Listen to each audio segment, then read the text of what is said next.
తెలంగాణలో అనుకున్న దానికంటే ముందుగానే మున్సిపల్ ఎన్నికల నిర్వహణకు రంగం సిద్ధమవుతోంది. రాష్ట్ర వ్యాప్తంగా 125 పురపాలక సంఘాల ఎన్నికలకు ఈ నెల 11నే షెడ్యూల్ వెలువడే అవకాశం ఉందని ఆ శాఖ అధికార వర్గాలు చెబుతున్నాయి.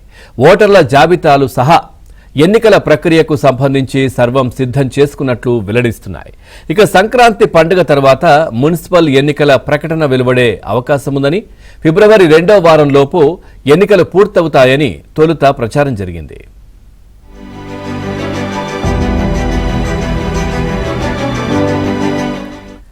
కానీ జనవరి 11వ తేదీనే ఎన్నికల ప్రకటన వచ్చే అవకాశం ఉందని, తర్వాతి 2 వారాల్లోనే ఎన్నికల ప్రక్రియ పూర్తవుతుందని సమాచారం. రిజర్వేషన్లపై డెడికేటెడ్ కమిషన్ ఇచ్చే నివేదిక ఆధారంగా నిర్ణయం తీసుకునే అవకాశం ఉందని తెలిసింది. 11న ఎన్నికల ప్రకటన విడుదలైతే జనవరి 25వ తేదీ నాటికే ఎన్నికలు పూర్తయ్యే అవకాశం ఉంటుందని అధికారులు చెబుతున్నారు.